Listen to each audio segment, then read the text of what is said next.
1969 in Los Angeles, a time when Hollywood was glittering with fame, music, and the free-spirited energy of the counterculture movement. But on the night of August 8th, that image of peace and love was shattered forever. In the hills above Los Angeles, inside a mansion on Cielo Drive, a brutal crime unfolded that would terrify the nation and end the illusion of the carefree 1960s. At the center of it all was not just a group of killers, but a man who called himself a prophet, Charles Manson. Charles Manson was not a typical criminal. He was a failed musician, a drifter, and a man with an uncanny ability to manipulate vulnerable young people. By the late 1960s, he had gathered around him a devoted group of followers, mostly young women, who believed he was a spiritual leader with answers the world couldn't provide. To them, Manson wasn't just a man, he was a messiah figure. They lived with him on a ranch outside Los Angeles, isolated from society, where he preached a twisted philosophy that mixed music, drugs, and apocalyptic visions. He convinced his followers that a race war was coming, which he called Helter, Skelter, a term he borrowed from a Beatles song.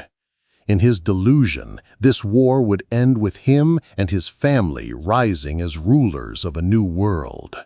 On the night of August 8th, Manson ordered 4 of his most loyal followers, Charles Tex Watson, Susan Atkins, Patricia Krenwinkel, and Linda Kasabian, to go to 10050 Cielo Drive, a house that had once been rented by music producer Terry Melcher. Manson had tried and failed to impress Melcher with his music, and many believe this rejection fueled his rage. The house was now rented by Roman Polanski, a famous director, and his wife Sharon Tate, an actress who was 8 months pregnant. That night, Sharon had friends visiting. Jay Sebring, a Hollywood hairstylist, Abigail Folger, the coffee heiress, and her boyfriend, Wojtek Frykowski. Roman Polanski was away in Europe. What happened next was pure horror. Just after midnight, the Manson followers crept onto the property. Tex Watson cut the phone lines before leading the group inside. The victims were startled, confused, and terrified as the intruders demanded control of the house. Then the violence began. Jay Sebring was shot and stabbed as he tried to protect Sharon.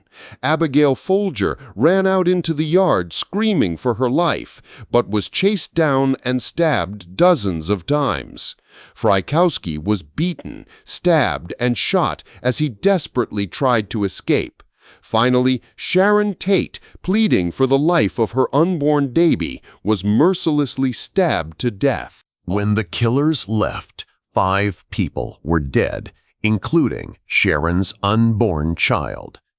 The brutality of the crime shocked the world. The victims weren't just murdered, they were butchered. The walls were smeared with blood, and the word "pig" was written on the front door, scrawled with Sharon Tate's blood. Los Angeles awoke to headlines that seemed like something out of a nightmare. Hollywood's elite, who had always felt safe in their gated mansions, were now living in fear. But the horror didn't end there.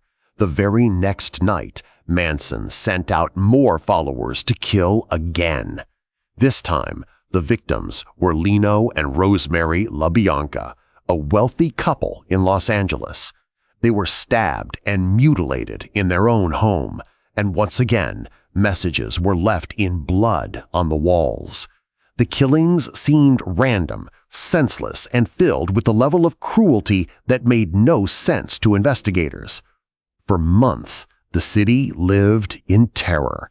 Who were these killers? Why were they targeting innocent people? Was it a cult? A gang? No one knew.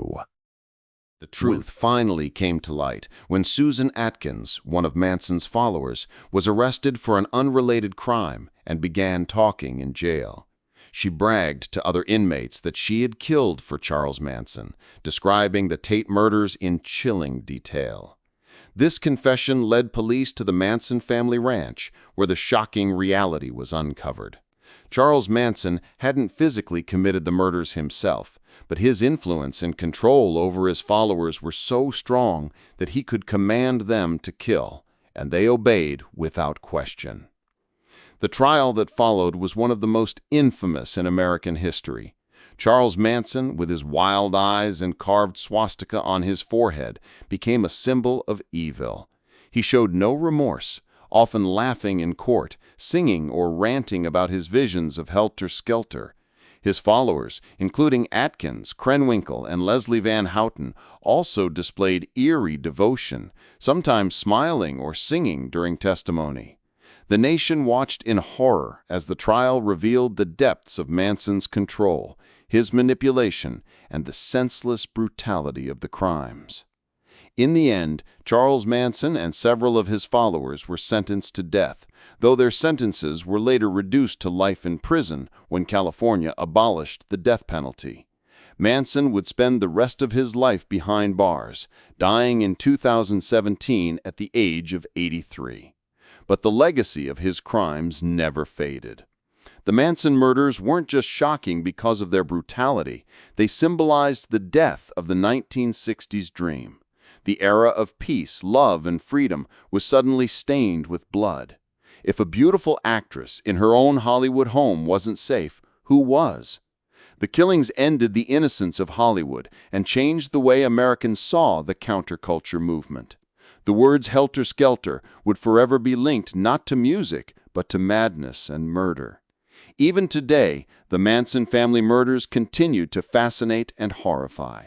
Books, films, and documentaries revisit the case, trying to understand how one man could hold such power over others, driving them to commit atrocities in his name. The story of Charles Manson is not just the tale of a cult leader. It's a chilling reminder of how charisma can become a weapon, how manipulation can destroy lives, and how violence can forever scar a generation. And so, the story of that August night in 1969 lives on as one of the darkest chapters in American crime history.